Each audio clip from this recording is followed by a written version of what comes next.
नमस्कार, मैं ब्रिजेश कुमार। स्वागत है आप सभी का आपके अपने परिवार दिशा साइंस क्लासेस पे। तो कैसे हैं जी आप सभी लोग? उम्मीद करते हैं बहुत अच्छे होंगे और आप लोगों की तैयारी बहुत अच्छी चल रही होगी। फिर भी एक बार कमेंट बॉक्स में बताइए आप सभी लोग कैसे हैं और आप लोगों की तैयारी कैसी चल रही है। उसके बाद हम क्लास की शुरुआत करते हैं।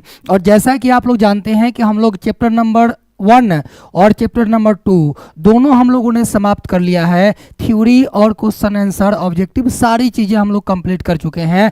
तो अब बारी है नए चैप्टर की, जिसका आप लोगों को बेसब्री से इंतजार था। बहुत दिनों से आप लोगों का कहना था कि कब स्टार्ट होगा सर तीसरा चैप्टर है। तो आज वो चैप्टर स्टार्ट हो रहा है और बहुत मज़ा आने वाला है, बहुत मज़ा आने वाला है इस चैप्टर में। ठीक है, तो एक बार पहले बताइए आप सभी लोग, क्या आप लोग मुझे सुन पा रहे हैं बहुत अच्छे तरह से?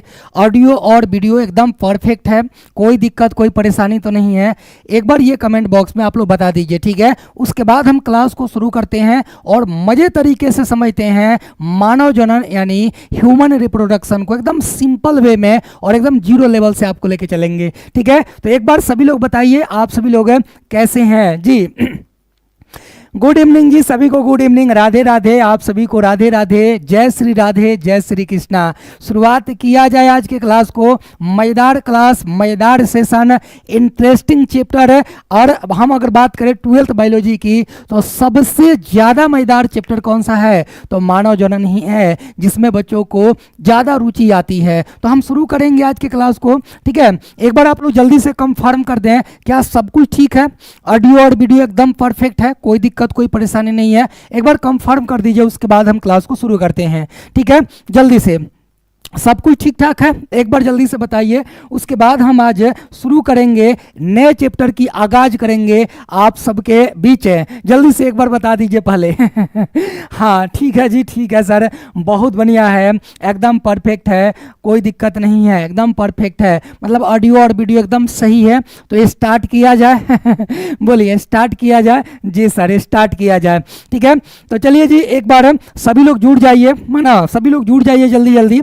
जितने भी बच्चे बहुत ज़्यादा एक्साइटेड थे इस क्लास को लेकर के, तो एक बार जल्दी से आप लोग जुड़ जाइए। और जो भी बच्चे जुड़े हैं एक बार आप लोग सूचना दे दीजिए उन बच्चों को जो अभी तक नहीं जुड़े हैं, एक बार जल्दी से। ठीक है, हाँ गुड इवनिंग सभी को, गुड इवनिंग, राधे राधे, आप सभी को राधे राधे, जय श्री राधे, जय श्री कृष्णा। चले बाबू शुरुआत करें। क्यूट गर्ल हैं, सुदेश कुमार हैं, नेहा कुमारी हैं, रुपेश कुमार हैं, दिव्या कुमारी हैं, सूरज कुमार हैं, आशिक हैं, अनु कुमारी हैं, रितु कुमारी हैं, राहुल राज हैं, स्टडी लाइव हैं, विवेक कुमार हैं, अंजलि कुमारी हैं, हिमांशु कुमार हैं। तो इस तरह से बहुत सारे बच्चे जुड़े हुए हैं, बहुत सारे बच्चे जुड़े हुए हैं।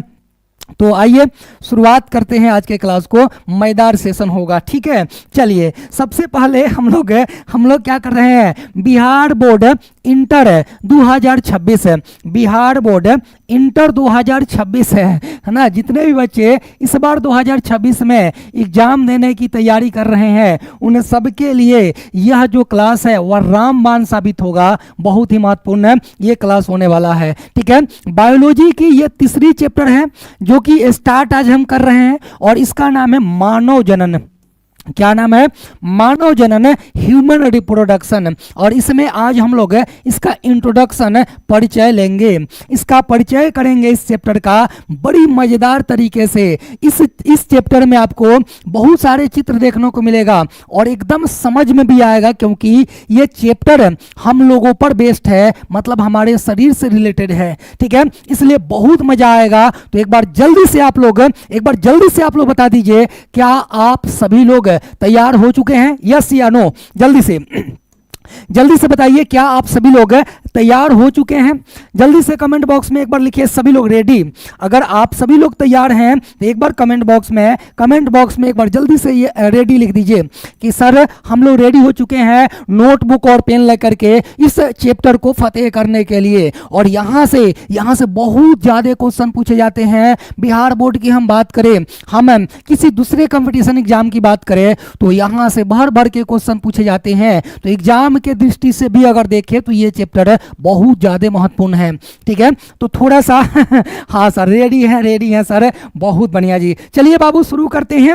और शुरू करने से पहले मैं आप लोगों से एक बात कहना चाहूँगा कि आप लोग अपने अटेंडेंस लगा दीजिए। अगर आप क्लास में आ चुके हैं तो जल्दी से आप सभी लोग अटेंडेंस लगा दीजिए। और मैंने कहा था बाबू, ठीक है, याद है आप लोगों को हाँ जी सर, ठीक है ना। तो एक बार जल्दी से आप लोग अटेंडेंस लगाइए, जितने भी बच्चे जुड़े हैं इस वक्त क्लास में सभी लोग अटेंडेंस लगा दीजिए। ठीक है, चलिए।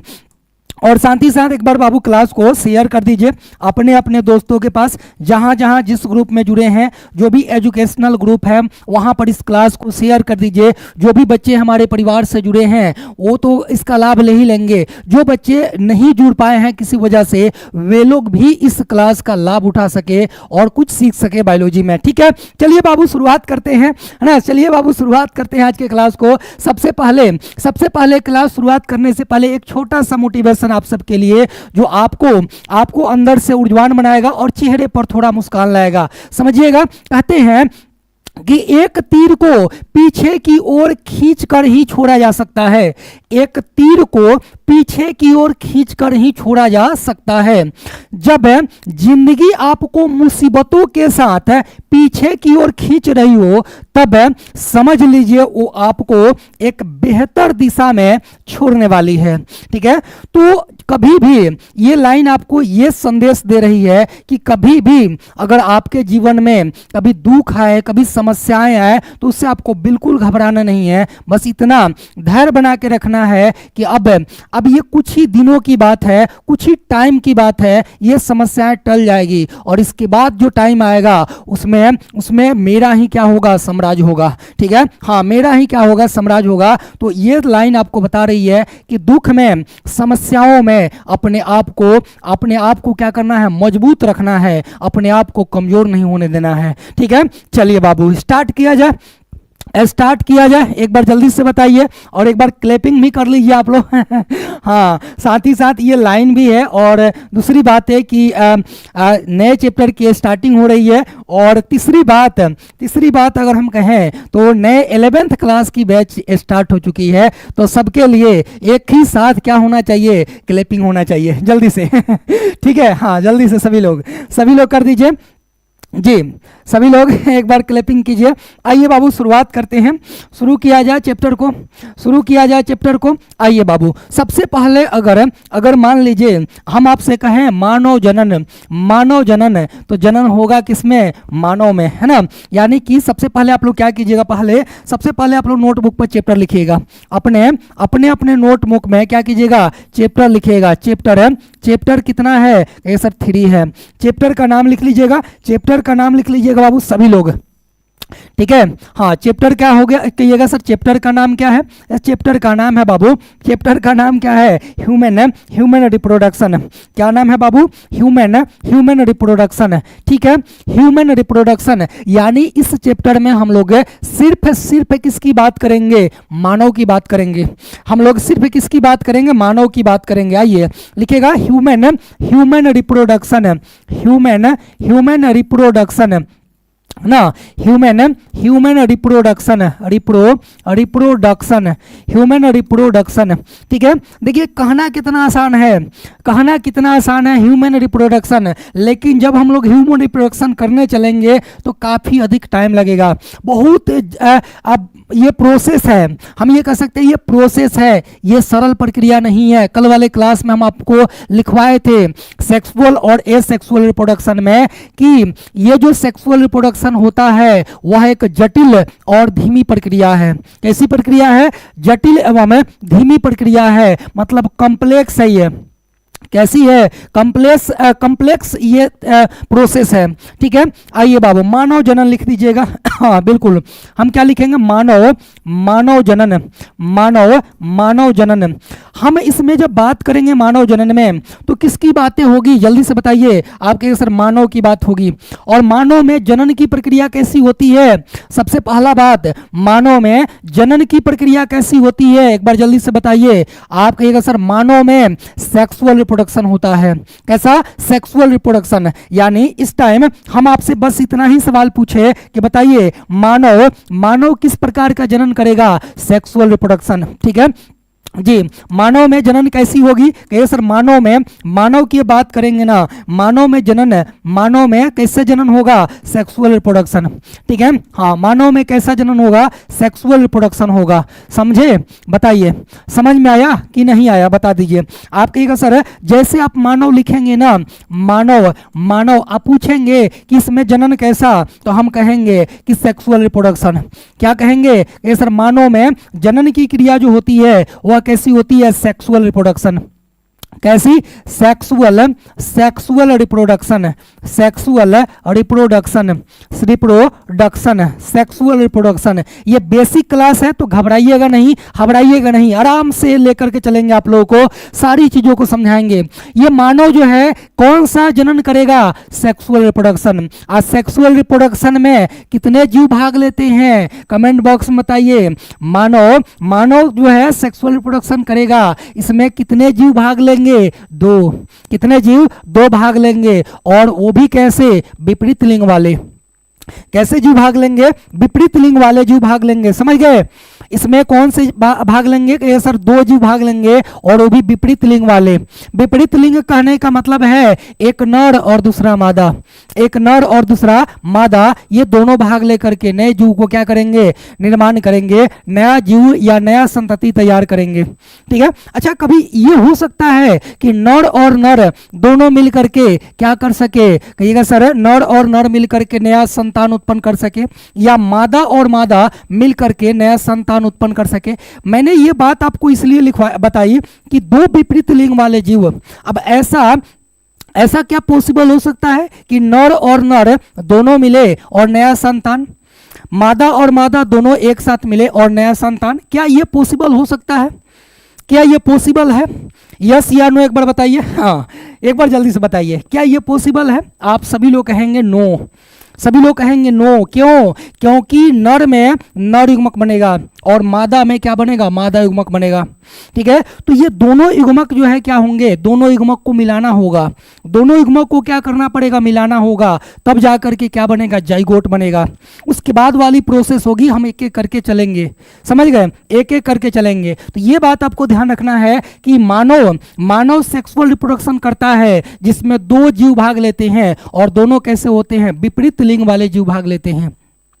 आप लोग सुने होंगे, हाल ही में सुने होंगे कि समलैंगिकता यानी समलैंगिक विवाह को क्या किया गया? मान्यता प्राप्त कर दिया गया। सुने होंगे आप लोग सोशल मीडिया के माध्यम से। अभी जो है नेपाल किया है, और अपने एक और भी देश किया हुआ है कि लड़का लड़का से शादी कर सकता है और लड़की लड़की से शादी कर सकती है। ठीक है, तो ये आप समलैंगिकता विवाह को आप लोगों ने सुना होगा। तो क्या ऐसे कंडीशन में उनके द्वारा नया संतान बन पाएगा? क्या मानव का जो अस्तित्व है वो कायम रह सकेगा, बना रहेगा या नहीं बना रहेगा? आप कहिएगा सर नहीं बना रहेगा। ठीक है, जब लड़का लड़का से शादी करेगा तो ऐसा पॉसिबल नहीं। गाना भी आया था, ठीक है, एक गाना भी आया था, आप लोग सुने होंगे कि लड़के लड़के मनैहन हनीमून, ये नया कानून बन गई। ठीक है, ये ऐसे कुछ करके थोड़ा सा गाना आया हुआ था। तो उसमें ये सही बात था कि उसमें समलैंगिकता विवाह को क्या किया गया था? मान्यता प्राप्त किया गया था कि लड़का लड़का से शादी कर सकता है और लड़की लड़की से शादी कर सकती है। इसीलिए गाना भी आया और बाद में आप लोग देखे भी। ठीक है, तो ये चला, ठीक है, कोई बात नहीं, मन मिला तो सब कुछ मिला। ठीक है, लेकिन मानव जाति का अस्तित्व कायम नहीं रह सकता है क्योंकि उनके द्वारा संतान नहीं बनेगा।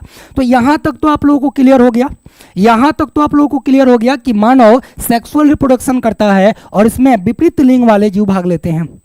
ठीक है, विपरीत लिंग वाले क्या होते हैं? जीव भाग लेते हैं। ठीक है, नर और मादा दोनों युग्मक क्या होंगे? मिलेंगे। आइए यहाँ पर देखिए इस चित्र को। ठीक है, कहना बड़ी आसान है, लेकिन ये मैंने शुरू में ही बता दिया कि ये एक जटिल प्रोसेस है, ये कॉम्प्लेक्स प्रोसेस है, बहुत जटिल प्रक्रिया है और ये धीरे धीरे होती है। कैसी होती है? धीरे धीरे होती है। ये इसमें जल्दीबाजी नहीं कर सकते हैं। ठीक है, ऐसा नहीं है कि बिल्डिंग बनवा रहे हैं 4 गो लेबर बढ़ा दिए तो जल्दी खत्म हो जाएगा, ऐसा बिल्कुल नहीं है, ये धीरे धीरे होने वाली प्रक्रिया है। आइए समझते हैं। ठीक है, इस चित्र को आप देखेंगे, ये क्या है कि ये सर ये लड़की है। ठीक है, ये क्या है कि ये सर ये लड़की है। ठीक है, ये एक लड़की है और ये क्या है, ये एक लड़का है। ठीक है, अब ये दोनों में क्या होगा, अलग अलग शरीर में क्या होगा, युग्मक बनेगा। ठीक है, दोनों में क्या होगा, युग्मक बनेगा, अलग अलग शरीर में क्या बनेगा, युग्मक बनेगा। अब ये युग्मक का क्या होगा, सर इस युग्मक का बीज सेचन होगा, मतलब कि इसमें सॉरी इसमें क्या होगा कि सर इसमें भी युग्मक बनेगा, नर युग्मक, और इसमें बनेगा मादा युग्मक। मैंने आपको चैप्टर 1 में ही बता दिया है कि कभी भी ध्यान रखना कि कौन चल के जाता है, गति किस में होती है, आप कहेंगे सर लड़का में गति होती है, लड़का में गति होती है। कभी जो है ना, जब आप दो आदमी के बीच जो है कभी अट्रैक्शन होता है तो पहली बात शुरू किधर से होती है, लड़का की तरफ से शुरू होती है। तो यहाँ से जो बीड होगा वह बीड यहाँ से चल के कहाँ आएगा, इसके शरीर में आएगा। कहाँ आएगा, इसके शरीर में आएगा। यानी कुल मिलाकर हम ये कहें कि जो शुक्राणु होता है वह गतिशील होता है। ये ऑब्जेक्टिव है, ध्यान रखिएगा, ये ऑब्जेक्टिव है। हमने इसलिए इसको ऐसे किया कि आपको ये बात समझ में आए कि पहले जाएगा कौन, कि सर जाएगा शुक्राणु। कौन जाएगा, शुक्राणु। यानी कहने का मतलब ये हुआ कि शुक्राणु गतिशील होता है। ठीक है, और जब शुक्राणु इसके अंदर जाएगा, यानी कि ये जब लड़की के शरीर में जाएगा तो इसके अंदर कौन है, कि सर मादा युग्मक बन रही है। इसके अंदर मादा युग्मक का निर्माण हो रहा है और ये मादा युग्मक के साथ संलयन करेगा और संलयन करके क्या बनाएगा, जाइगोट बनाएगा। क्या बनाएगा, जाइगोट बनाएगा। तो मैंने 3 प्रोसेस बता दी। अगर आप लोग ध्यान से सुन रहे होंगे तो मैंने 3 प्रोसेस बता दी, 3 चरण बता दी। पहला, इसके शरीर में और इसके शरीर में अलग अलग क्या बना, ये सर अलग अलग युग्मक का निर्माण हुआ। अलग अलग क्या बना, युग्मक का निर्माण हुआ। दूसरा, यहां से युग्मक यानी एस्पर्म क्या हुआ, इसके शरीर में पहुंचा, इसके शरीर में पहुंचा, दूसरा का बीज सेचन दूसरा हो गया। और तीसरा, जब इसके शरीर में पहुंचा तो जा करके निषेचन किया और जाइगोट बनाया। क्या बनाया, जाइगोट बनाया। यानी कि हमने कई चरण बता दी, 3 चरण बता दी। आप लोगों को याद हो गया, बोलिए। तो यहां तक तो क्लियर हो गया। अब इसके आगे भी प्रोसेस होगा। अब देखिए बाबू, अब देखिए ध्यान से, अब यहां से जैसे ही शुक्राणु इनके शरीर में प्रवेश किया, अब इनका जो है ना, इनका काम खत्म है, इनका काम खत्म है। बाकी का जितना प्रोसेस है सब इस लड़की के शरीर में होगा। समझ रहे हैं, जितना प्रोसेस है वो कहां होगा, लड़की के शरीर में ही होगा। समझ गए। तो अब यहां पर आप लोगों ने देखा क्या चीज, पहला आपने देखा युग्मक जनन। क्या देखा आपने, कहा सर आपने देखा युग्मक जनन दोनों के शरीर में हो रहा था, दोनों के शरीर में हो रहा था। आपने कहा जी सर। दूसरा नंबर देखिए, दूसरा नंबर यहां से शुक्राणु क्या किया, प्रवेश किया, यानी बीज सेचन, बीज सेचन। समझ रहे हैं, आइए, बीज सेचन। ठीक है, उसके बाद जब बीज पहुंचा शरीर में तो क्या होगा, मिलेगा एक दूसरे के साथ, यानी कि क्या बनाएगा, ये निषेचन की क्रिया होगी और युग्मकों का संलयन होगा। क्या होगा, युग्मकों का संलयन, यानी युग्मक संलयन कहाँ हो रहा है, ये मादा के शरीर में। उसके बाद क्या होगा, जाइगोट का निर्माण, जाइगोट का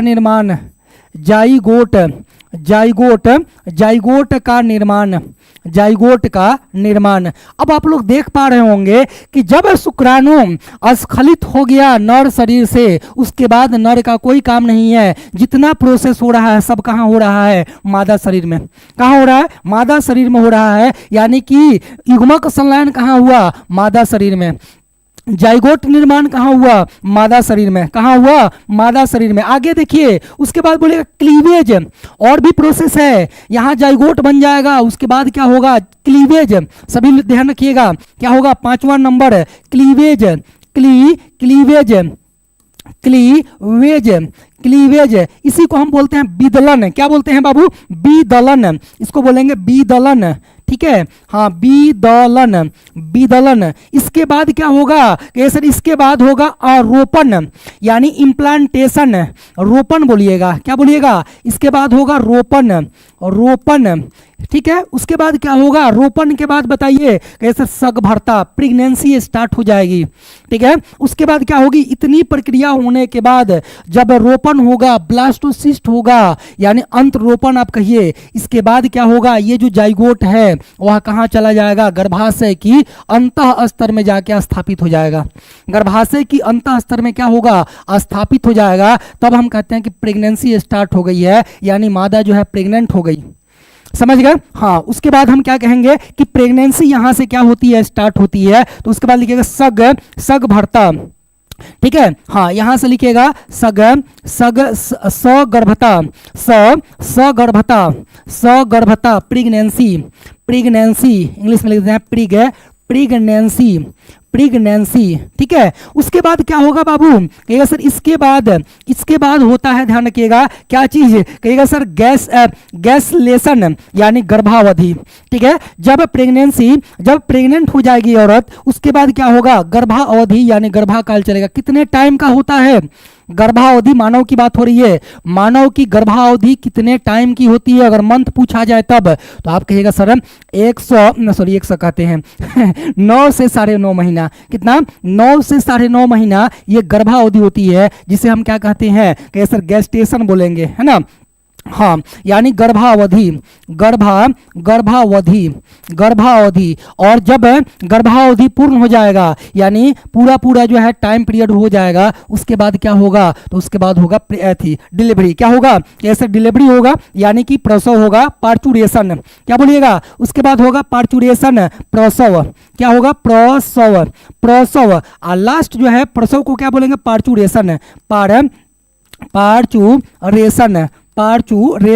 और लास्ट बताइए, जब प्रसव हो जाता है तो क्या होता है, लैक्टेशन, क्या होता है, लैक्टेशन होता है यानी दुग्ध स्राव काल। इसके बाद क्या आएगा कि ये सब दुग्ध स्राव काल, इसको हम थोड़ा सा ऊपर ले जा रहे हैं, ठीक है, हाँ इसको हम थोड़ा सा क्या कर रहे हैं, ऊपर ले जा रहे हैं, देख रहे हैं ये जा नहीं रहा है, कोई बात नहीं जी, चल जाओ, नहीं जाएगा, हम ये को इधर लिख देते हैं, ठीक है, हाँ एक यहाँ पर लिख देंगे, दूसरे जगह लिख दें, कोई दिक्कत, लिख दें, आप कहिएगा जी सर लिख दीजिए, लिख पा रहे हैं, रुक जाइए, टेंशन मत लीजिए आप लोग, है ना, टेंशन बिल्कुल मत लीजिए आप लोग। उसके बाद क्या होगा, लैक्टेशन, है ना, लैक्टेशन यानी कि हम यहाँ पर कहेंगे एक आएगा दुग्ध स्राव,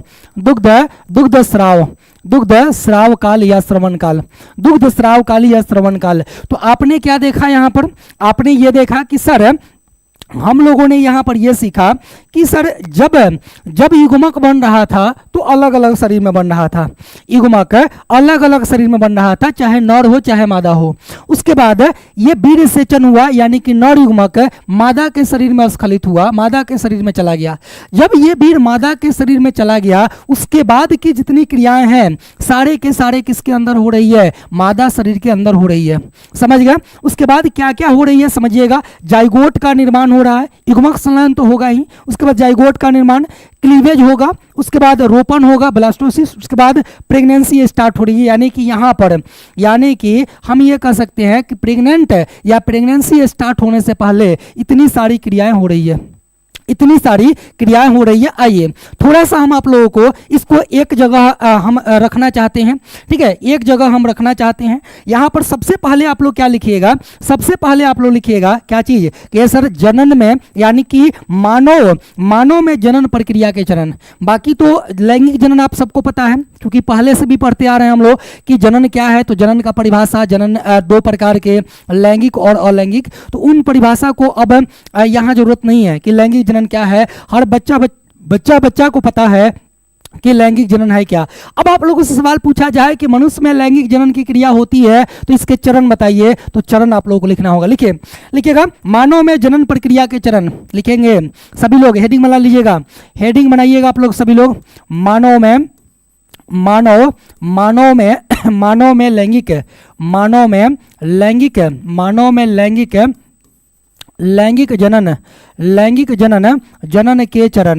लैंगिक जनन के चरण, ठीक है, लैंगिक जनन के चरण।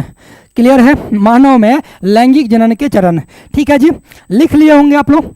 बताइए, अब आप लोगों से पूछ दे हम कि कितना चरण होता है, तो कहिएगा सर काउंट तो नहीं किए है ना, बाकी अब काउंट कीजिएगा तो कर लेंगे। ठीक है, हाँ अब काउंट की अब लिखवाइएगा तो काउंट कर लेंगे। आइए मेरे साथ साथ आप लोग लिखिएगा। सबसे पहला चरण बताइए, क्या मैंने कहा था, युग्मक निर्माण, है ना, यानी युग्मक जनन। क्या होगा कि सर युग्मक जनन। ठीक है, पहला नंबर क्या था, ये सर पहला नंबर था युग्मक जनन, युग्मक युग्मक युग्मक जनन। ठीक है, युग्मक जनन।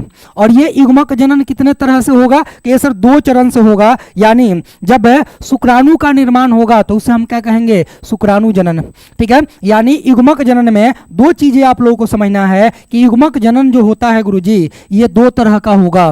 कितने तरह का, 2 तरह का। एक तो होगा बाबू क्या चीज, अंड जनन, और दूसरा होगा शुक्राणु जनन। यहां पर अगर हम यहां पर लिख दे बाबू तो क्या कहिएगा कि सर एक है अंड जनन। ठीक है, क्या है कि सर एक है अंड जनन, अंड अंड जनन, अंड जनन, अंड जनन, और दूसरा क्या है, शुक्राणु जनन, शुक्राणु शुक्राणु जनन, शुक्राणु जनन। इसको लिखिएगा आप लोग। ठीक है, यानी जब जब मादा में अंड का निर्माण होगा तो उसे हम क्या कहेंगे, अंड जनन बोलेंगे। ठीक है, और जब नर में शुक्राणु का निर्माण होगा, स्पर्म का निर्माण होगा, तो उसे हम क्या कहेंगे, शुक्राणु जनन। समझ गए, हाँ। और कुल मिलाकर के एक ही साथ हम क्या बोलेंगे, युग्मक जनन यानी गैमिटोजेनेसिस। समझ गए, ये बात समझ में आ गया। तो पहला चीज वही चीज बताए थे आप लोगों को यहाँ पर कि अलग अलग शरीर में क्या बन रहा है, अलग अलग शरीर में युग्मक का निर्माण हो रहा है। जब मादा में अंड बन रहा है तो अंड जनन, और नर में शुक्राणु बन रहा है तो उसे हम शुक्राणु जनन के नाम से जानते हैं। लिखा गया होगा, बताइए। अब दूसरा नंबर देखिए बाबू दूसरा नंबर, इसके बाद क्या हो रहा है, आप कहिए सर इसके बाद हो रहा है वीर्य सेचन। क्या हो रहा है, वीर्य सेचन, यानी इनसेमिनेशन। क्या बोलिएगा, वीर्य सेचन, वीर्य वीर्य सेचन, वीर्य सेचन, यानी मादा शरीर में क्या हो रहा है, शुक्राणु का प्रवेश। इसको बोलिएगा इनसेमिनेशन। क्या बोलिएगा, इनसेमिनेशन, सेमिनेशन, इनसेमिनेशन। ठीक है, क्लियर है, कोई दिक्कत। तीसरा नंबर, तीसरा नंबर बताइए आप लोग। तीसरा नंबर क्या था, आप कहिएगा सर युग्मकों का संलयन, युग्मकों का संलयन, युग्मकों युग्मकों का संलयन, संलयन। ठीक है, युग्मकों का संलयन। उसके बाद युग्मक जब संलयन हो जाएगा तो क्या होगा, क्या सर जाइगोट का निर्माण। किसका निर्माण होगा, जाइगोट का निर्माण होगा। ठीक है, क्या होगा बाबू, जाइगोट का निर्माण होगा। ठीक है, चौथा नंबर में क्या लिखेंगे कि सर जाइगोट का निर्माण, जाइगोट का निर्माण, जाइगोट का निर्माण। ठीक है, जाइगोट का निर्माण। उसके बाद जाइगोट के निर्माण के बाद बताइए, जाइगोट के निर्माण के बाद बताइए क्या होगा कि सर जाइगोट का जब निर्माण हो जाएगा तो उसके बाद होगा क्लीवेज। ठीक है, क्या होगा, क्लीवेज। यहां से सवाल 2025 में पूछा गया था। इस बार क्लीवेज से सवाल पूछा गया था, हम आपको बताएंगे। मेरुल्ला वाला सवाल आपको पूछा गया था जो कि क्लीवेज से है। ठीक है, तो यहां लिखिएगा बिलदन, विदलन या क्लीवेज, क्लीवेज। ठीक है, 4-5 को हो गया। उसके बाद क्लीवेज के बाद क्या होगा कि सर अंत रोपण होगा या रोपण होगा, जिसे आप इम्प्लांटेशन बोलेंगे। ठीक है, हाँ इम्प्लांटेशन। छठा नंबर लिख दीजिए, छठा नंबर क्या लिखिएगा, कहिएगा सर अंत रोपण, अंत रोपण, या इसी को हम क्या कहते हैं, रोपण बोलते हैं, या इसी को अंग्रेजी में क्या लिखेंगे, इम्प्लांटेशन, प्लांटेशन, इम्प्लांटेशन। क्लियर, हाँ इसे क्या कहेंगे, इम्प्लांटेशन।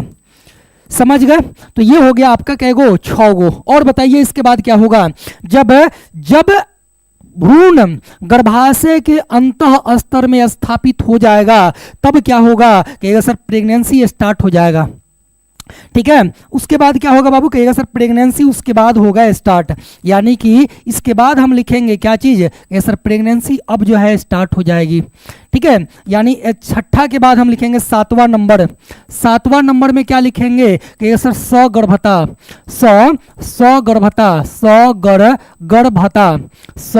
सगर्भता, प्रेगनेंसी।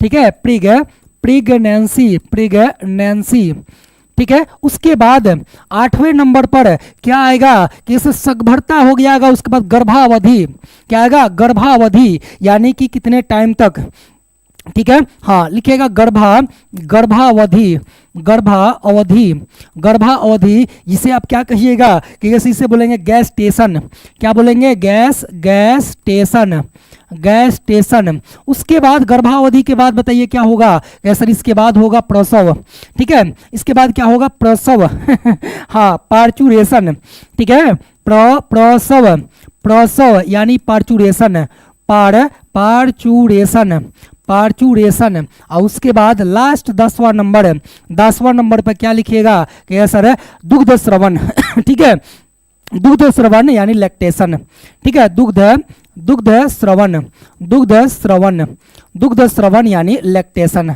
Lactation, lactation. तो ये है आपका क्या चीज है, मानव में लैंगिक जनन के चरण, समझ गए हाँ ये है मानव में लैंगिक जनन के चरण। इतने चरण में क्या होता है, मानव में जनन की प्रक्रिया होती है, और आपको एक एक करके इन सबको समझना होगा, समझ गए, क्लियर हो गया, बताइए, लिख लीजिए जल्दी जल्दी, है ना, हाँ जल्दी जल्दी लिख लीजिए, लिखना है जी बाबू, लिखना है, जल्दी जल्दी लिखिए, हाँ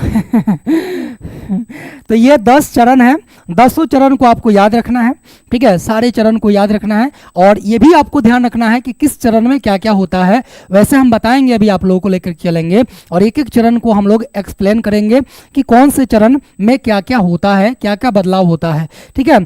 तो अब आप लोगों को लग रहा होगा कि ये एक जटिल और धीमी प्रक्रिया है, क्योंकि इतना चरण है इसमें, तो टाइम तो लगेगा, टाइम तो लगेगा। अब आप लोग बताइए कि टाइम अवधि कितना होगा, अवधि कितना होगा, गर्भावस्था की अवधि या गर्भकाल कितने दिनों का होता है। सवाल अगर आपसे पूछा जाए कि बताइए मानव में गर्भ अवधि कितना दिन का होता है, दिन में भी पूछा जा सकता है, मंथ में भी पूछा जा सकता है, ठीक है, हाँ बताइए जी, हो गया, लिखा गया, 9 से 9.5 दीजिएगा, 9 से 9.5 महीना, ठीक है, हाँ 9 से 9.5 महीना का रहेगा, हाँ बिल्कुल, 29 27 270 दिन, दिन में ऑप्शन वैसे ही आता है, 270 दिन का आएगा, ठीक है। उसके लिए आप लोग तैयार रहिएगा, टेंशन बिल्कुल मत लीजिएगा, वैसे थोड़ा सा अलग अलग रहता है, बाकी तो आप लोग देखते होंगे कि आसपास में कि 9 महीने से पहले भी हो जाता है कभी कभी, ठीक है, हाँ जो डिलीवरी है वो 9 महीने से पहले भी हो जाता है, तो वो एक्सेप्शन है, बट उसको थोड़ा सा ध्यान में नहीं रखना है, ठीक है। चले आगे, बताइए, चले आगे, यस या नो एक बार बताइए, हाँ। अच्छा एक बात आप लोग बताइए हैं कि इस बार पूछना तो नहीं चाहिए बाकी फिर भी पूछ रहे हैं आप लोगों से, है ना, कि इस बार जो 2025 है ना, इस लगन में आप लोगों में से किन की शादी हो रही है एक बार बता दीजिए जल्दी से, है ना, चूँकि अब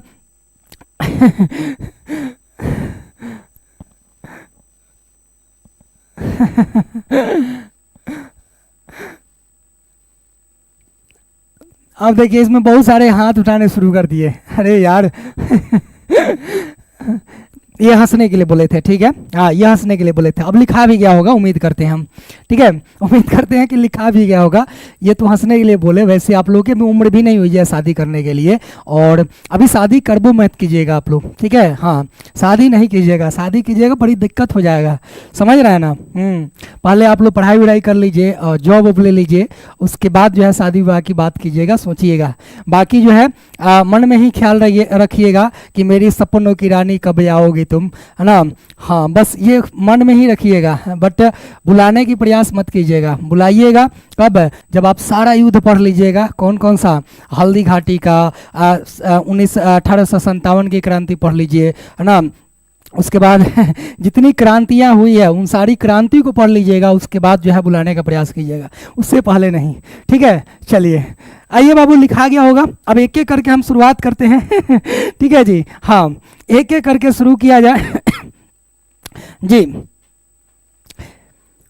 एक एक करके आइए शुरू करते हैं। सबसे पहले हम स्टार्ट करते हैं कहाँ से, युग्मक जनन से, ठीक है, कहाँ से शुरुआत करेंगे बाबू? युग्मक जनन से हम शुरू करते हैं। ये है युग्मक जनन यानी गैमिटोजेनेसिस। ठीक है, जैसा कि आप लोग पहले चैप्टर में पढ़ के आए हैं, दूसरे चैप्टर में आप लोग पढ़ के आए हैं, ठीक उसी प्रकार से हम लोग को तीसरे चैप्टर में भी देखना है। ठीक है, नर और मादा दोनों के शरीर में युग्मकों का निर्माण क्या कहलाएगा? युग्मक जनन कहलाएगा, यानी गैमिटोजेनेसिस कहलाएगा। समझ गए? उसको क्या कहेंगे? गैमिटोजेनेसिस के नाम से जानेंगे। क्लियर? आइए बाबू, यहाँ से हम लोग क्या करेंगे, अब एक एक करके समझते चलते हैं, एक एक करके। पहला नंबर आप लोग क्या कीजिएगा, लिखिएगा गैमिटोजेनेसिस। ठीक है, हाँ, एक नंबर जो था क्या था कि सर एक नंबर में था युग्मक जनन, युग्मक जनन, युग्मक जनन या गैमिटोजेनेसिस। क्या लिखेगा? गैमिटोजेनेसिस। ठीक है, गैमिटोजेनेसिस, जेनेसिस। ठीक है, हाँ, युग्मक जनन या गैमिटोजेनेसिस। ठीक है, हाँ, कोई दिक्कत? गैमिटोजेनेसिस। ठीक है जी, ठीक है। अब अगर आप लोगों से कोई पूछे कि बताइए गैमिटोजेनेसिस किसे कहते हैं, तो सीधे बोलिएगा युग्मक बनने की प्रक्रिया गैमिटोजेनेसिस कहलाती है। युग्मक बनने की प्रक्रिया क्या कहलाती है? गैमिटोजेनेसिस। ठीक है, हाँ, यानी अगर हम अर्थ की बात करें, अगर मान लीजिए हम इसका अर्थ लिखें, तो क्या कहिएगा कि ये सर इसका अर्थ लिखेंगे तो हम लिखेंगे गैमिट। क्या लिखेंगे? सबसे पहले इसको दो भाग में कीजिए, दो भाग में लिखिएगा गैमिट और जेनेसिस। गैमिट और जेनेसिस यानी कि हम यहाँ लिखते हैं गैमिट। ध्यान से समझिएगा, गैमिट अब प्लस में जेनेसिस, गैमिट प्लस जेनेसिस बराबर गैमिटोजेनेसिस। गैमिटोजेनेसिस ये तो संधि हो गया जी ना, जेनेसिस। क्लियर? हाँ, गैमिट को हमने क्या किया, गैमिटोजेनेसिस को हमने क्या किया? तोड़ दिया। हमने इसको क्या किया बाबू? हमने इसको तोड़ दिया। समझ रहे हैं ना जी? तो इसको हम क्या कहेंगे कि सर इसको बोलेंगे गैमिट। और गैमिट का मतलब क्या होता है? युग्मक। गैमिट का मतलब क्या होता है? युग्मक। और जेनेसिस का मतलब क्या होता है कि सर जेनेसिस का मतलब होता है निर्माण। क्या होता है? निर्माण। गैमिट का मतलब क्या हुआ कि सर युग्मक, और जेनेसिस का मतलब क्या हुआ? जनन या निर्माण। जनन या निर्माण, यानी यहां पर हम क्या लिखेंगे कि सर युग्मक, और यहां से इसको जेनेसिस का मतलब क्या लिखेंगे कि सर निर्माण या जनन, जनन या निर्माण, जनन या निर्माण। ठीक है, जनन या निर्माण। यानी अब हम कुल मिला के ये कहेंगे कि युग्मक जनन की प्रक्रिया को युग्मक जनन कहते हैं, या युग्मक निर्माण की प्रक्रिया को हम युग्मक जनन कहते हैं। समझ गए? दोनों बात क्लियर हो गया। अब इसका डिफिनीशन कर लीजिए। इसका अगर डिफिनीशन लिखने की बात आ जाए, तो कैसे लिखिएगा एक बार बताइए? डेफिनेशन कैसे लिखिएगा? जल्दी से बता दीजिए, कैसे लिखिएगा इसका डेफिनेशन? बोलिएगा कि सर युग्मकों के निर्माण एवं परिवर्धन की प्रक्रिया को, युग्मकों के निर्माण, यहां लिखेगा युग्मकों के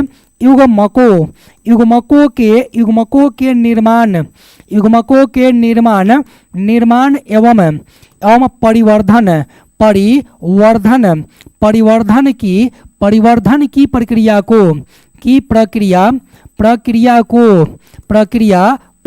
को हम क्या कहते हैं? युग्मक जनन। ठीक है, युग्मक जनन कहते हैं, युग्मक जनन कहते हैं। ठीक है, इसे हम क्या कहते हैं? युग्मक जनन के नाम से जानते हैं। ठीक है, एक सवाल आप लोगों से हमें पूछना है। ठीक है, आप लोग एक सवाल का आंसर आप लोग दीजिए कि मनुष्य में, चाहे वो नर हो चाहे मादा, युग्मक जनन की प्रक्रिया कब से स्टार्ट हो जाती है? युग्मक जनन की प्रक्रिया कब से स्टार्ट हो जाती है? एक बार कमेंट बॉक्स में बताइए। ठीक है, हाँ, सवाल आप लोगों से मैंने जो पूछा कि मनुष्य में नर हो चाहे मादा, युग्मक जनन की प्रक्रिया कब से निर्माण हो जाती है? आप क्या कहिएगा कि यह सर नर, जब योना अवार्ड स्टार्ट होता है। ठीक है, हाँ, जब योना अवार्ड स्टार्ट होता है, तब से उसमें क्या होता है कि सर युग्मक बनने शुरू हो जाते हैं। तब से उसमें क्या होता है, युग्मक बनने शुरू हो जाते हैं। बिल्कुल आप लोगों का सही आंसर आ रहा है ना। हाँ, 11 से 13 वर्ष दोनों को इंक्लूड कर लेंगे एक के साथ है, तो क्या बोलिएगा, बोलिएगा सर 11 से 13 वर्ष की आयु में नर और मादा दोनों में क्या होते हैं, युग्मक बनने शुरू हो जाते हैं। तो आप लोगों से मेरा पूछना एक सवाल है कि क्या 11 से 13 वर्ष की आयु में अगर किसी की शादी हो जाए या शादी कर दी जाए तो क्या संतान को जन्म दे सकते हैं, है ना। जैसे आप लोग की उम्र अभी कितनी है बताइए, आप लोग की उम्र अभी कितनी है, आप लोग कहिएगा सर हमारी उम्र, बताइए थोड़ा उम्र आप लोग अपनी बताइए कि आप लोग की उम्र कितनी है, 15 होगी, है ना। ज़्यादा से ज़्यादा कितनी होगी, 12th में आप लोग तो ज़्यादा से ज़्यादा 16 होगी, 16 साल और 16, यानी 15 से लेकर के 17 के बीच में आप लोग होंगे, यही होगा उम्र। क्या इस उम्र में अगर आप लोगों की शादी हो जाती है क्या होगा, हाँ ठीक है, मैंने अंदाजा सही लगाया, 16, 15, 17, 18 से आप लोग नीचे हैं, ठीक है, 18 से आप लोग नीचे हैं।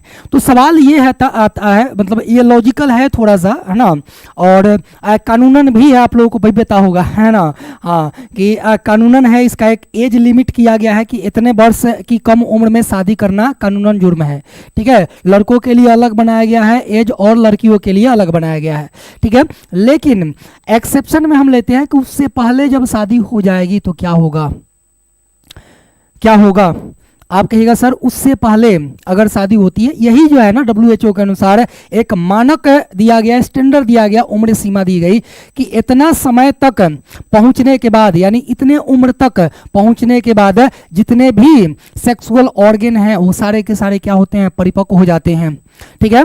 हाँ, उसके पहले अगर शादी होती है तो क्या होता है, सेक्सुअल ऑर्गन पर क्या होता है, कहिएगा सर उस पर खतरा रहता है, मतलब कि रोग होने की संभावना ज़्यादा रहती है। यही कारण है कि अगर कम उम्र में अगर शादी होती है तो स्वास्थ्य क्या होगा, खराब रहेगा, हमेशा क्या होगा, स्वास्थ्य खराब रहेगा, समझ गए। तो ये बात आपको ध्यान में रखना है, ठीक है।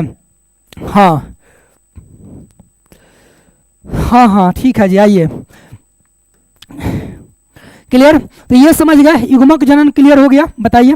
आइए, परिभाषा हो गया, कहिएगा सर ठीक है ना,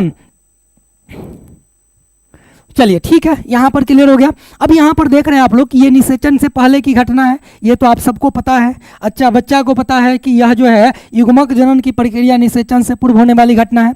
बोलिएगा यह निषेचन पूर्व, यह निषेचन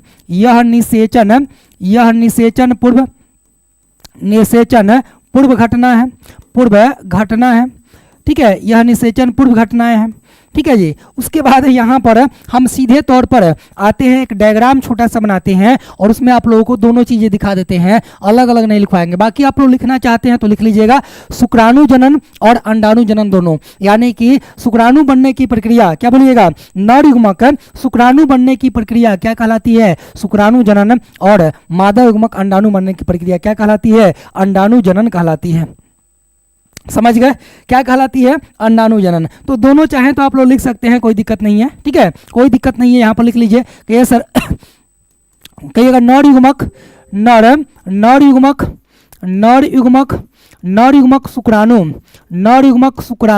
शुक्राणु यानी स्पर्म, नर युग्मक शुक्राणु यानी स्पर्म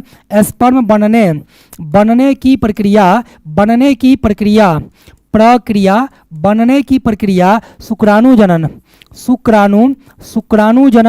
शुक्राणु जनन, ठीक है, शुक्राणु जनन कहलाती है, शुक्राणु जनन कहलाती है।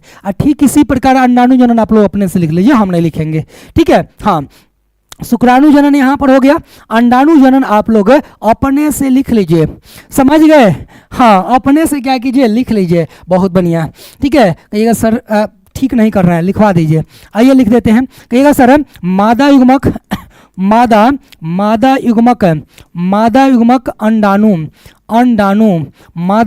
अंडाणु बनने की प्रक्रिया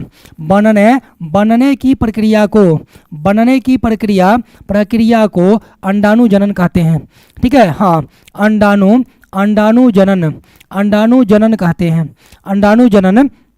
जनन कहते हैं, अंडाणु जनन कहते हैं। तो ये हो गया खत्म किसका, शुक्राणु जनन का, यानी गैमेटोजेनेसिस कंप्लीट हो गया। समझ में आया, समझ में आया? बताइए, क्या ये बातें समझ में आई? अंडाणु जनन और शुक्राणु जनन यानी गैमिटोजेनेसिस जो आप लोग चित्र देखे, नर शरीर में युग्मक का बनना और मादा शरीर में युग्मक का बनना। क्लियर? हाँ हाँ हाँ ठीक है।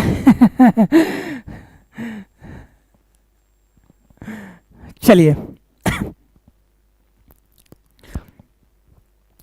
चलिए जी, लिखा गया होगा, उम्मीद करें। बताइए क्या ये समझ में आ गया? एक बार जल्दी से बता दीजिए। हाँ, सभी लोग बताएंगे एक साथ, सभी लोग बताएंगे एक साथ। समझ में आ गया तो एक बार जल्दी से कमेंट बॉक्स में यस लिख दीजिए, ठीक है, ताकि हम आगे बढ़ें। ठीक है, पहला वाला कंप्लीट हो गया। दूसरा नंबर वाला में आ जाइए। ठीक है, दूसरा नंबर वाला में आ जाइए। बीड सेचन, जिसे आप क्या कहते हैं? इनसेमिनेशन बोलते हैं। बीड सेचन यानी इनसेमिनेशन। आप लोग अगर 9th क्लास में पढ़े होंगे तो उसमें आप लोग बीड सेचन पढ़े होंगे। ठीक है, हाँ, बीड सेचन में कृत्रिम बीड सेचन पढ़े होंगे, जिसमें मादा जैसे भैंस हो गई, गाय हो गई, उसको गर्भाधान कराने के लिए पहले जो है उसको क्या किया जाता था? स्पर्म को एकत्रित किया जाता था। तो वहां से हम लोग बीड सेचन आप लोग 9th क्लास में पढ़े होंगे, अगर आप लोगों को याद होगा तो। ठीक है, हाँ, तो आइए उसको हम लोग समझते हैं। हेडिंग लगाइएगा दूसरा नंबर, क्या चीज? बीड सेचन यानी इनसेमिनेशन। ठीक है बाबू, 2 नंबर, 2 नंबर लिख दीजिएगा। यहां पर हम लिख देते हैं 2 नंबर बीड सेचन। क्या लिखेगा? बीड बीड बीड सेचन, बीड सेचन, बीड सेचन। ठीक है, बीड बीड सेचन यानी इनसेमिनेशन। इंग्लिश में लिखिएगा तो क्या कहिएगा? Insemination, semination, insemination. ठीक है बाबू, कोई दिक्कत, कोई परेशानी? देखिए, बीड सेचन का होता है कि सर बीड की सहायता से नर युग्मकों शुक्राणुओं को मादा जनन पथ में प्रवेश कराने की प्रक्रिया क्या कहलाएगी? बीड सेचन कहलाएगी। यानी जब शुक्राणु को यानी नर युग्मक को हम क्या करते हैं? मादा शरीर में या मादा जनन पथ में, मादा जनन मार्ग में प्रवेश कराते हैं तो उसे हम क्या बोलते हैं? उसे हम बोलते हैं बीड सेचन। क्या बोलते हैं उसे? बीड सेचन के नाम से जानते हैं। समझ गए? आइए, बड़ी आसान है। ठीक है, हाँ, बड़ी आसान है, आराम से लिखिएगा। क्या कहिएगा कि सर बीड की सहायता से नर युग्मक को नर युग्मक को शुक्राणु को, नर युग्मक शुक्राणुओं को, ठीक है, क्या कहिएगा? बीड की सहायता से, बीड बीड की सहायता से, बीड बीड की सहायता से, की सहायता, बीड की सहायता, सहायता से, सहायता से नर नर युग्मक, नर नर युग्मक, नर युग्मक शुक्राणुओं को, नर युग्मक शुक्राणुओं को, शुक्राणुओं शुक्राणुओं को, शुक्राणुओं को मादा जनन, मादा जनन, मादा जनन पथ या मार्ग, मादा जनन पथ में प्रवेश कराने की प्रक्रिया, प्रवेश प्रवेश कराने की, प्रवेश कराने की प्रक्रिया को, कराने की प्रक्रिया, प्रक्रिया को क्या कहते हैं? बताइए। प्रक्रिया को बीड सेचन कहते हैं। बीड बीड सेचन कहते हैं। बीड सेचन, बीड सेचन कहते हैं। क्लियर? इसे क्या कहते हैं? बीड सेचन कहते हैं। और जब यही प्रक्रिया कृत्रिम तरीके से कराया जाए, कृत्रिम तरीके से कराया जाए तो उसे क्या कहेंगे? कृत्रिम बीड सेचन के नाम से जानेंगे। और वही चीज आप लोग पढ़े होंगे कहाँ? 9th क्लास में, कृत्रिम बीड सेचन। ठीक है, बाकी यहाँ पर हम लोगों को बीड सेचन ही समझना है कि बीड सेचन यानी इनसेमिनेशन होता क्या है। तो बीड के माध्यम से शुक्राणु को क्या करते हैं? शुक्राणु को प्रवेश कराया जाता है। कहाँ? शुक्राणु को प्रवेश कराया जाता है मादा जनन पथ में। अब आपके मन में सवाल चल रहा होगा कि सर बीड है क्या?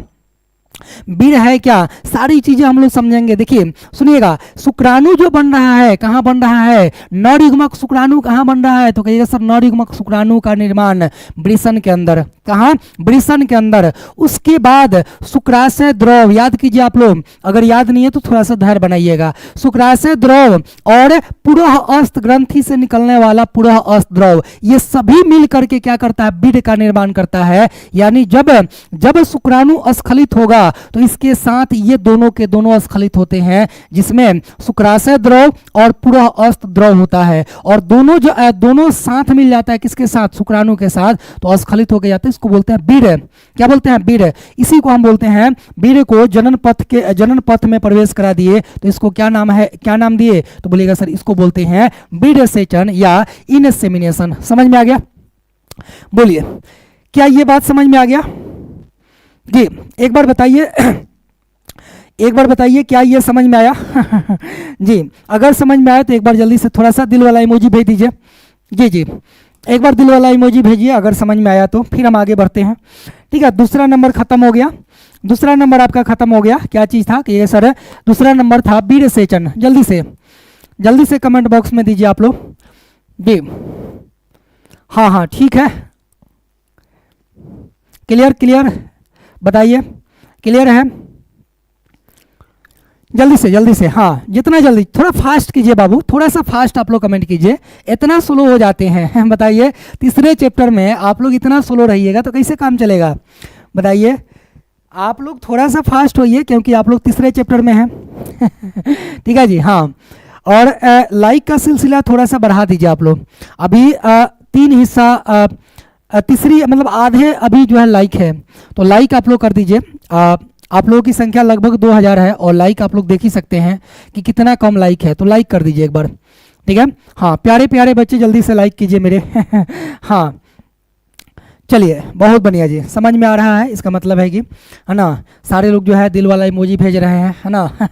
हाँ हाँ जी, फूल तुम्हें भेजा है खत में, फूल नहीं मेरा दिल है ना जी। हाँ चलिए ठीक है, हाँ जल्दी से लाइक कर दीजिए बाबू, जल्दी से।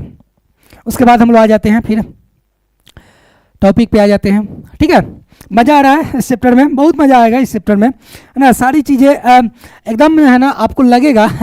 अब यहाँ तो आप लोग जो है ना, क्या कहें आप लोगों को, रुक जाइए पहले, आइए तीसरा टॉपिक को हम क्या करते हैं, एक्सप्लेन कर लेते हैं, उसके बाद आते हैं। तीसरा नंबर क्या है, निषेचन। ठीक है, क्या है बाबू, कहिएगा सर, निषेचन। ठीक है, क्या है निषेचन, यानी कि संलयन की क्रिया हो रही है। ठीक है, निषेचन यानी संलयन। यहाँ पर हम लिख सकते हैं, बोलिए, यहाँ पर लिख सकते हैं यस या नो, बता दीजिए। यहाँ पर हम लोग लिख सकते हैं, आप कहिएगा जी सर लिख सकते हैं, कोई दिक्कत नहीं है, थोड़ा सा जगह की कमी है, बट इसको थोड़ा सा हम क्या करते हैं, ऊपर ले जाते हैं। यहाँ लिखिए, आइए क्या लिखिएगा, तीसरा नंबर। तीसरा नंबर क्या था बाबू, कमेंट बॉक्स में बताइए। तीसरा नंबर क्या कहिएगा सर, तीसरा नंबर था संलयन। ठीक है, युग्मक संलयन, या इसे हम क्या कहेंगे, कहिए सर निषेचन। निषेचन यानी फर्टिलाइजेशन, फर्टिलाइजेशन, समझ रहे हैं? फर्टिलाइजेशन यानी कि अब बीज कहाँ चला गया, शुक्राणु कहाँ चला गया, मादा शरीर के अंदर। और जब मादा शरीर के अंदर गया तो उसके बाद नर और मादा दोनों क्या होगा, मिलेगा। दोनों क्या होगा, एक दूसरे के से मिलेगा, और एक दूसरे से मिलेगा, उसी को क्या कहेंगे, फर्टिलाइजेशन। क्या बोलेंगे, फर्टिलाइजेशन। ठीक है, क्या बोलेंगे, फर्टिलाइजेशन। यानी नर युग्मक शुक्राणु, यहाँ पर लिखेंगे तो क्या कहिएगा, नर युग्मक शुक्राणु, नर युग्मक शुक्राणु, नर युग्मक शुक्राणु एवं मादा युग्मक अंडाणु, मादा युग्मक अंडाणु के संलयन की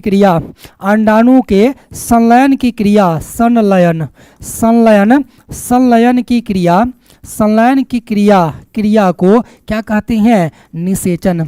संलयन की क्रिया को निषेचन कहते हैं, उसे क्या कहते हैं, निषेचन कहते हैं। क्लियर हो गया? यहाँ तक कोई दिक्कत, कोई परेशानी हो तो बताइए।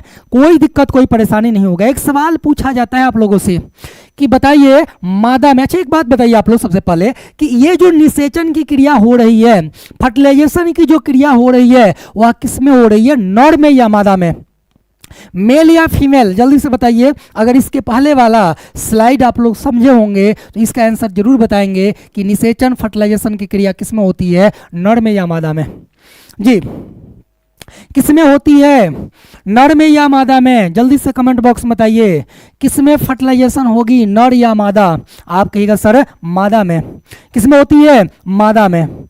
समझ गए, किसमें होती है, फीमेल में होती है। लेकिन आपसे सवाल पूछेगा मादा का कौन सा हिस्सा है, कौन सा भाग है जहां फर्टिलाइजेशन की क्रिया होती है, जहां पर फर्टिलाइजेशन की क्रिया होती है। आइए यहां पर नीचे लिखिएगा, ठीक है, नीचे लिखिएगा नोट दे करके ठीक है, एक बाबू नोट लिखिएगा, एक बाबू नोट लिखिएगा और नोट दे करके आप लोग लिखिएगा क्या, कहिए सर मादा में, मादा में, ठीक है, मादा में अंडवाहिनी, अंडवाहिनी के स्थमस है ना, स्थमस है, और स्थमस का कौन सा, एम्पुला का संधि स्थल, ठीक है, एम्पुला का कौन सा स्थल है, संधि स्थल, जहां पर क्या होती है, निषेचन की क्रिया होती है। बाकी 10th क्लास में आप लोग ऐसे पर क्या होंगे कि मादा में अंडवाहिनी में निषेचन की क्रिया होती है, अंडवाहिनी में निषेचन की क्रिया होती है। लेकिन अंडवाहिनी में भी भाग है, अंडवाहिनी में भी क्या है, भाग है, और उस भाग का नाम क्या है, कहिए सर स्थमस है ना, संकीर्ण पथ है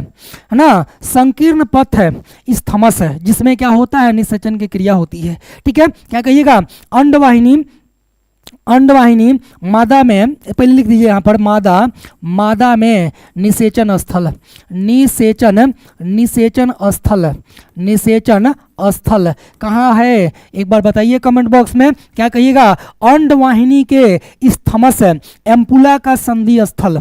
ठीक है, हाँ, क्या कहिएगा, अंडवाहिनी, अंडवाहिनी के, अंडवाहिनी, वाहिनी, अंडवाहिनी, अंडवाहिनी के, अंडवाहिनी के स्थमस, इस थमस, स्थमस, संकीर्ण पथ लिखिएगा, क्वेश्चन में क्या लिखिएगा, संकीर्ण पथ, स्थमस, संकीर्ण, संकीर्ण, संकीर्ण पथ, यानी इसी में क्या होता है, कहीं सर निषेचन की क्रिया होती है। अगर स्थमस नहीं रहेगा तो आप लगाइएगा, कोई दिक्कत नहीं है, अंडवाहिनी।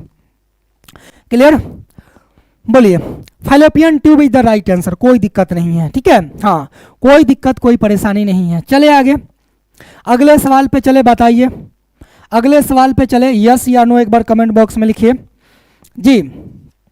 इसके बाद युग्मक निर्माण, जाइगोट यानी फॉर्मेशन ऑफ जाइगोट या जाइगोट फॉर्मेशन।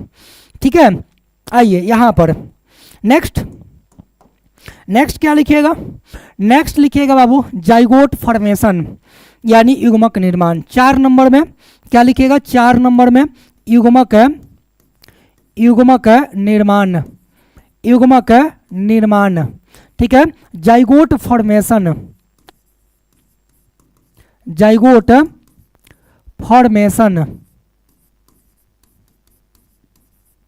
लिखा गया होगा, बताइए जाइगोट फॉर्मेशन क्या होता है, बताइए जाइगोट का फॉर्मेशन कैसे होगा, बताइए जाइगोट का फॉर्मेशन कैसे होगा। पहले चैप्टर में भी आप लोग पढ़े थे, बताइए पहले चैप्टर में पढ़े थे। अब आप लोगों को बताना है कि जाइगोट का फॉर्मेशन कैसे होता है या कैसे होगा। क्या कहिएगा सर, जाइगोट का फॉर्मेशन क्या होगा, नर, मेल गैमिट और फीमेल गैमिट, क्या बोलिएगा, मेल गैमिट और फीमेल गैमिट दोनों का क्या होगा, निषेचन होगा। ठीक है, यानी कि कहिएगा sir male gamete, male, male gamete, male gamete plus female gamete, female, female gamete, male gamete और फीमेल गैमिट, ये दोनों क्या करेगा, निषेचन की क्रिया करेगा, और निषेचन की क्रिया करके क्या बनाएगा, जाइगोट क्या बनाएगा, जाइगोट बनाएगा। क्लियर, बस यहाँ पर इतनी ही सी बातें ध्यान में रखना है, ये दोनों मिलके क्या बनाएगा, जाइगोट। यानी कि यहाँ पर क्या हो रहा है कि सर यहाँ पर निषेचन हो रहा है, निषेचन, निषेचन, और बन क्या जा रहा है, जाइगोट। ध्यान देने वाली बात यहाँ पर यह है बाबू कि ये जो आप देख रहे हैं जो मेल गैमिट है यानी नर युग्मक है, ध्यान रखिएगा, नर, नर युग्मक, नर युग्मक कैसा है, अगुणित है, कैसा है, अगुणित। मादा युग्मक कैसा है, कैसा, मादा, मादा युग्मक भी कैसी है, मादा युग्मक भी अगुणित है। ठीक है, लेकिन जो जाइगोट बना, जो युग्मनज बना, युग्मनज, युग्मनज कैसा है, तो n और n मिलके क्या बना लिया, 2n बना लिया, यानी द्विगुणित हो गया। तो कभी आपसे सवाल पूछा जाए कि युग्मक कैसे होते हैं, युग्मक अगुणित होते हैं।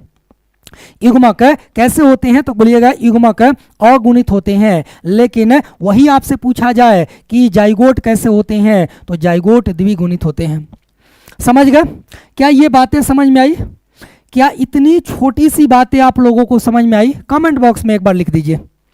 ठीक है, यहां तो कोई दिक्कत कोई परेशानी आप लोगों को हुई है समझने में, तो एक बार कमेंट बॉक्स में बताइए।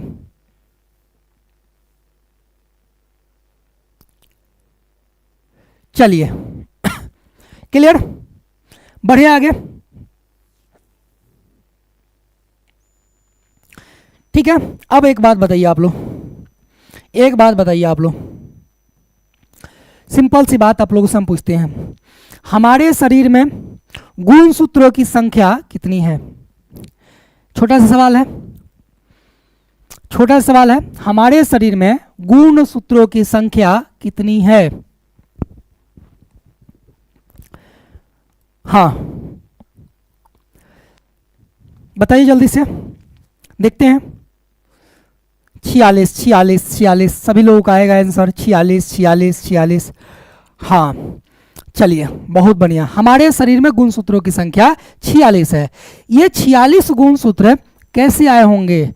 तो 23 हमारे माता से आए होंगे और 23 हमारी पिता से, यानी पिता का 23 गुणसूत्र और माता का 23 गुणसूत्र, तब जाकर के हमारे शरीर में कितने गुणसूत्र हैं? 46 गुणसूत्र हैं। मैं अगर आप लोगों से पूछ लूं कि बताइए कि जीव की प्रथम द्विगुणित कोशिका कौन सी होती है? जैसे हम लोग द्विगुणित है ना, हम लोग द्विगुणित है ना, आप कहिएगा जी सर द्विगुणित है, क्यों? क्योंकि हमारे शरीर में गुणसूत्रों की संख्या कितनी है? बोलिएगा सर 46 है, इसलिए हम द्विगुणित हैं। तो ठीक इसी प्रकार से जीव की प्रथम द्विगुणित कोशिका कौन सी होगी? प्रथम द्विगुणित कोशिका कौन सी होगी? जाइगोट। कौन? जाइगोट। देखिए क्या कहिएगा, प्रथम नर का 23 गो, मादा का 23 गो, तो ये हो गया द्विगुणित। प्रथम को जीव है ना, प्रथम द्विगुणित, क्या कहिएगा ये सर, जीव की प्रथम द्विगुणित कोशिका, जीव की प्रथम द्विगुणित कोशिका कौन है? जाइगोट है, जिससे जीवन की क्या होती है? शुरुआत होती है। जिससे क्या होती है? जीवन की शुरुआत होती है। एक नोट बनाकर लिख लीजिए इसको, ठीक है? हाँ एक नोट बना करके लिख लीजिए इसको, एक नोट बना करके लिखिए आप लोग। क्या कहिएगा? कहिएगा कि सर जीवन की, क्या लिखेंगे कि सर युग्मनज जीव की प्रथम द्विगुणित कोशिका है। युग्मनज, युग्मनज, युग्मनज यानी जाइगोट, जाइगोट जीव की, जाइगोट जीव की प्रथम, जीव की प्रथम द्विगुणित, द्विगुणित, द्विगुणित कोशिका है, द्विगुणित कोशिका, कोशिका है जिससे जीवन की शुरुआत होती है, जिससे जीवन की शुरुआत होती है, शुरुआत होती है। ठीक है, जिससे क्या होती है? जीवन की शुरुआत होती है। ये आपको लाइन याद रखना होगा, समझ गए? हाँ ये वाला लाइन आपको 100%, 110% आपको याद रखना होगा कि जाइगोट ही वह द्विगुणित कोशिका है, ठीक है, जिससे क्या होता है? जीवन की शुरुआत होती है। आपसे सवाल ऐसे भी पूछा जा सकता है कि वह द्विगुणित कोशिका जिससे जीवन की शुरुआत होती है, वह द्विगुणित कोशिका जिससे क्या होती है? जीवन की शुरुआत होती है, वह कौन है? जाइगोट है, युग्मनज है। ठीक है, क्लियर हो गया इतनी बातें? बताइए क्लियर हो गया? इतनी बातें क्लियर हो गई? यस या नो एक बार कमेंट बॉक्स में लिखिए, फिर हम आगे बढ़ते हैं। एक और आप लोगों को बताते हैं, फिर हम क्लास को आज छोड़ेंगे, ठीक है? हाँ थोड़ा सा आज थोड़ा सा हम लोग क्लास को आज छोड़ेंगे, फिर कल क्लास में हम लोग आगे इसके आगे कंटिन्यू करेंगे। एक और समझ लीजिए, ठीक है? हाँ एक और समझ लीजिए आप लोग, क्लीवेज, ठीक है? हाँ क्लीवेज जिसे आप क्या कहते हैं? विदलन के नाम से जानते हैं, ठीक है? 4 नंबर हो गया था, 5वां नंबर क्या था? विदलन, विदलन, विदलन जिसे क्या बोलते हैं? क्लीवेज, क्लीवेज, क्लीवेज बोलते हैं, ठीक है, क्या बोलते हैं, क्लीवेज बोलते हैं। ध्यान से इस चीज को समझिएगा, क्या कहिएगा, अभी तक तो यहां पर युग्मनज बना था, जाइगोट बना था, क्या बना था, जाइगोट बना था। अब यहां पर देखिए आप लोग कि जाइगोट में होने वाला एक प्रकार का समसूत्री विभाजन, यानी कि अब इस जाइगोट में क्या होगा, विभाजन होगा। और कैसा विभाजन, समसूत्री विभाजन। और मैंने आपको बताया था समसूत्री विभाजन में क्या होता है, ये गुणसूत्रों की संख्या बराबर होती है, जितना है उतना ही रहती है, परिवर्तन नहीं होती है। ठीक है, तो आप क्या कहिएगा कि युग्मनज में होने वाला, यह युग्मनज में होने वाला एक प्रकार का समसूत्री विभाजन है। ठीक है, क्या लिखिएगा, यह युग्मनज में, यह युग्मनज यानी जाइगोट, यह युग्मनज में होने वाला एक प्रकार का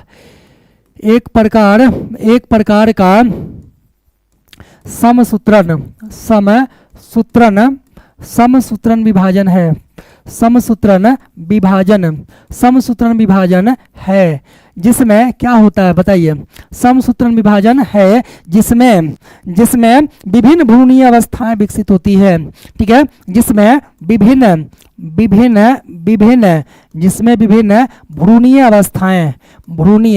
भ्रूणीय अवस्थाएं विकसित होती है, विभिन्न भ्रूणीय अवस्थाएं विकसित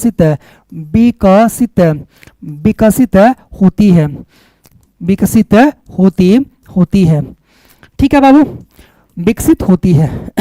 कोई दिक्कत बताइए, कोई दिक्कत, कोई परेशानी? हाँ, बहुत बढ़िया, इससे भ्रूणीय अवस्था डेवलप होती है। एकदम सही बात है कि यह इस अवस्था में क्या होती है, भ्रूणीय अवस्थाएं क्या होती है, डेवलप करती है, विकसित होती है। जैसे यहाँ पर देखिए हम एक चित्र बना रहे हैं बाबू, हाँ मैम, एक यहाँ पर क्या कर रहे हैं, एक चित्र बना रहे हैं। थोड़ा सा इस चित्र को समझने का प्रयास कीजिएगा। जैसे मैंने कहा बाबू, यहाँ पर एक जाइगोट है, यहाँ पर क्या है सर, जाइगोट है। ठीक है, कोई दिक्कत बताइए, आपके ना सर कोई दिक्कत नहीं, ये हो गया जाइगोट। ठीक है, उस जाइगोट में क्या होगा, उसके बाद इसमें क्या होगा, क्लीवेज होगा। क्या होगा बाबू, क्लीवेज होगा। तो इसमें भ्रूणीय अवस्थाएं क्या होगी, परिवर्तित करेगी। जैसे मान लीजिए कि मैंने इस टाइम क्या किया, मैंने इस टाइम ये बना लिया। ठीक है, मैंने इस टाइम क्या किया बाबू, ये बना लिया। आप कहिएगा इतना काहे मेहनत करते हैं, इतना मेहनत आप क्यों कर रहे हैं, इतना मेहनत आपको नहीं करना चाहिए। ठीक है, हाँ, इस तरह की दुनिया में है ना, इतना मेहनत नहीं करना चाहिए। आपको इसको क्या करना चाहिए, कॉपी पेस्ट मारना चाहिए। ठीक है, हाँ, कॉपी पेस्ट मारना चाहिए। बिल्कुल बिल्कुल आपने सही कहा। ठीक है, आपने बिल्कुल सही कहा। इसको हमके क्या करना चाहिए, हमें इसको कॉपी पेस्ट मारना देना चाहिए। ठीक है, मरा गया। अब आइए देखिए, यहाँ पर थोड़ा सा हम इसको क्या करते हैं बाबू, हमने इसको क्या किया, थोड़ा सा बड़ा कर लिया, क्योंकि यहाँ पर हमें दिखाना। अब देखिए बाबू, सबसे पहले मैंने क्या किया, ध्यान रखिएगा, हमने क्या कहा कि ये जाइगोट है। ये क्या है बाबू, कहिएगा सर ये जाइगोट है। ये क्या है, जाइगोट है। ठीक है, ये क्या है, जाइगोट है। इस जाइगोट में क्या हुआ, सर इस जाइगोट में विदलन हुआ। क्या हुआ, विदलन हुआ, मतलब क्लीवेज हुआ। क्लीवेज के फलस्वरूप क्या हुआ, सर क्लीवेज के फलस्वरूप यहाँ पर क्या हो गया, ये सर इसमें विभिन्न भ्रूणीय अवस्थाएं विकसित हुई। उसके बाद क्या हुआ, इसमें और भी थोड़ा सा क्या हुआ, बदलाव आया। और भी क्या हुआ कि सर और भी थोड़ा सा क्या हुआ, इसमें बदलाव आया। ठीक है, यानी कि इसके बाद ये बदलते जाएगा। उसके बाद क्या होगा, ये सर इसके बाद मेरुल्ला बनेगा, और वही सवाल पूछा गया था आपके एग्जाम में। ठीक है, हाँ, थोड़ा सा हम इसको छोटा करना चाहेंगे। कहिएगा सर इसको छोटा क्यों करना चाहेंगे, जगह की कमी है। ठीक है जी, इस जगह की थोड़ा सा कमी है, बट इसलिए इसको हमको क्या करना पड़ रहा है कि सर इसको हमें छोटा करना पड़ रहा है। ठीक है जी, आइए अब यहाँ पर मैंने क्या कहा, इसके बाद क्या होगा कि सर यहाँ पर जो चीज़ें आप बता रहे हैं, कि इसमें क्या होगा, इसमें होगा विदलन। ठीक है, इसमें क्या होगा कि सर विदलन, यहाँ पर हम लिख देते हैं विदलन। समझिएगा ध्यान से इस चीज़ को। ठीक है, मैंने क्या लिखा, बी द ल अन, यानी क्लीवेज। क्या हो गया, क्लीवेज हो गया। ठीक है, क्लीवेज होने के बाद ये जो है भ्रूणीय अवस्थाएं विकसित हुई। भ्रूणीय अवस्था विकसित हुई तो सबसे यहाँ पर इसके बाद जो भ्रूणीय अवस्था विकसित हो रही है वो है मोरुल्ला। कौन है, मोरुल्ला। मोरुल्ला। और यही 2025 में पूछा गया सवाल था कि मोरुल्ला क्या है, मोरुल्ला क्या है, 2 नंबर का सवाल था। समझ रहे हैं? तो ये बात ध्यान रखना, मोरुल्ला। इसके बाद क्या होता है? उसके बाद होता है ब्लास्टुला। क्या होता है बाबू? इसके बाद की अवस्थाएं कौन सी विकसित होती है? बोलेगा सर इसके बाद की जो अवस्था है उसका नाम है ब्लास्टुला। क्या है? ब्लास्टुला, ब्लास्टुला, ब्लास्टुला हो गया, ब्लास्टुला। और ब्लास्टुला के बाद क्या है? गैस्टुला। क्या है? ये सर इसके बाद है गैस्टुला, गैस्टुला। तो ये अलग अलग अवस्थाएं हैं, ठीक है। तो अगर मान लीजिए आपसे सवाल पूछा जाए कि गैस्टुला क्या है, तो बोलेगा भ्रूणीय अवस्था है। गैस्टुला क्या है? भ्रूणीय अवस्था है। मोरुल्ला क्या है? भ्रूणीय अवस्था है। ब्लास्टुला क्या है? तो भ्रूणीय अवस्था है। समझ गए? बताइए, समझ गए? ये एक बार बताइए जल्दी से। मोरुल्ला हो गया, ये आपसे पूछा गया सवाल था, ये आपसे पूछा गया बाबू सवाल था कि मोरुल्ला हो गया, ठीक है। उसके बाद क्या था कहिएगा सर? ब्लास्टुला हो गया। उसके बाद क्या था? ब्लास्टुला है यहाँ पर, ब्लास्टुला। ये हो सकता है कि इस बार पूछ लिया जाए, है ना। हाँ, उसके बाद क्या है कहिएगा सर? उसके बाद है गैस्टुला। क्या है? गैस्टुला। ये सभी के सभी बाबू है क्या? कहिए सर ये सभी के सभी जो है, ये सभी के सभी भ्रूणीय अवस्था है। ये सभी के सभी क्या है? ये सभी के सभी भ्रूणीय अवस्था है। आई होप आपको ये सारी बातें समझ में आई होगी, ठीक है। तो ये सारी बातें आपको ध्यान में रखना है। इस बार मोरुल्ला से सवाल आया था, हो सकता है कि ब्लास्टुला अगले बार आपका जब एग्जाम हो उस टाइम ब्लास्टुला की बारी हो या किसकी बारी हो? गैस्टुला की बारी हो। जब हम लोग क्वेश्चन आंसर करेंगे इसका तो हम सीधे लिखवाएंगे आपको कि ब्लास्टुला क्या है, मोरुल्ला क्या है। समझ रहे हैं ना? तो क्वेश्चन आंसर के समय इसको हम लोग रखेंगे, ठीक है। बाकी आप लोग ध्यान में रखेंगे ना कि ये सारे के सारे क्या है? भ्रूणीय स्तर हैं, ठीक है। तो हम कहेंगे कि अब 5 तो कंप्लीट कर लिया हम लोग, है ना। 5 हम लोगों ने क्या किया? 5 को कंप्लीट कर लिया हम लोग। तो 5 बाकी रह रहा है, मतलब ये जो अवस्थाएं हैं 5 को बाकी रह रहा है। तो 5 को हम लोग अगले दिन करेंगे, ठीक है। हाँ, अगले दिन करेंगे। तो बाकी आज के लिए इतना ही रहने देते हैं। बाकी आप लोगों को क्लास कैसा लगा एक बार ज़रूर बताइएगा, ठीक है। हाँ, ठीक है जी। आइए थोड़ा सा हम आप लोगों से पूछिए लेते हैं, ठीक है। थोड़ा सा आप लोगों से हम पूछिए लेते हैं, एक ना प्यारा प्यारा सा दिल देते हैं, हाँ, एक प्यारा प्यारा सा दिल देते हैं। और इस दिल में हम इस क्लास के लिए 5 स्टार रखते हैं। 1 2 3 4 5। इस क्लास के लिए हमने यहाँ पर 5 स्टार दे दिया। अब आपको अगर क्लास बहुत ही अच्छा लगा हो तो आप 5 स्टार दीजिएगा, ठीक है। 5 स्टार दीजिएगा। अगर क्लास थोड़ा कम अच्छा लगा हो तो स्टार जितना कम कर सकते हैं उतना कम कर सकते हैं, आप पे निर्भर करता है, ठीक है। और बहुत ही ज़्यादा अच्छा लगा हो तो आप लाखन स्टार आप दीजिए, ठीक है। हाँ बिल्कुल। और कल के क्लास में इसके आगे हम कंटिन्यू करेंगे जो हम लोग ब्लास्टुला तक, मतलब जो भ्रूणीय अवस्था है वहाँ तक, क्लीवेज तक हम छोड़े हैं, उसके आगे हम लोग कल कंटिन्यू करेंगे, ठीक है। हाँ बिल्कुल।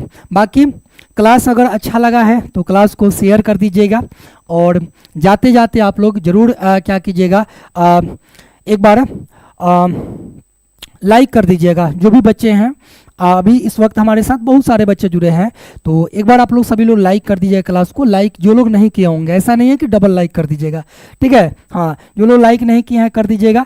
स्टार तो भाई मार दे रहे हैं जी, बहुत बहुत धन्यवाद आप सभी लोगों का, बहुत बहुत धन्यवाद। बहुत सारा स्टार आप लोग दे रहे हैं, यानी कि सारी चीज़ें आप लोगों को समझ में आई है और बाकी आएगी क्यों नहीं, क्योंकि आप लोग इतना मेहनत जो करते हैं, ठीक है। तो मेहनत जो करेंगे तो आपका उसका फल मिलेगा, ठीक है। हाँ ज़रूर फल मिलेगा, ठीक है जी। तो चलिए दीजिए विदा। अंत में हम आप लोगों से यही कहेंगे कि हो चुका आगाज रन का युग बदलने की तैयारी, जीत उसी की होगी जिसका संघर्ष होगा जारी। तो आप लोग मेहनत करते रहिए, अपने आप पर भरोसा रखिए, हर रोज़ अपना 100% दीजिए, है ना। और प्रयास कीजिए आप लोग कि जितना एनर्जी है सारा एनर्जी पर डे आप लोग झोंक दीजिए, ठीक है। चलिए अब बताइए, कोई आप लोगों को डाउट है, कुछ पूछना चाहते हैं, कुछ और भी जानना चाहते हैं जो कि इस दौरान मान लीजिए कि समझाए हैं। बहुत ज़्यादा हमने प्रयास किया कि हर चीज़ को 0 लेवल से आपको हम समझाएं, बट फिर भी किसी प्रकार से मतलब कोई चीज़ ऐसा हो जो छूट गया हो और आप लोग जानना चाहते हैं, एक बार जल्दी से आप लोग पूछ लीजिए, जल्दी से। हाँ, चलिए जी, बहुत बहुत धन्यवाद सर। बहुत बहुत धन्यवाद आप लोगों का भी। ठीक है, चलिए, ओके ओके सर। हाँ हाँ, चलिए जी, तो दीजिए विदा आप लोग, मिलते हैं।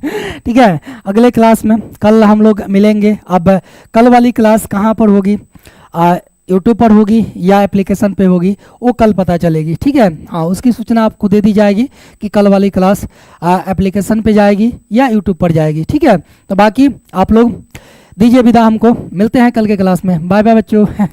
बाय बाय सभी को, मिलते हैं कल के क्लास में। धन्यवाद।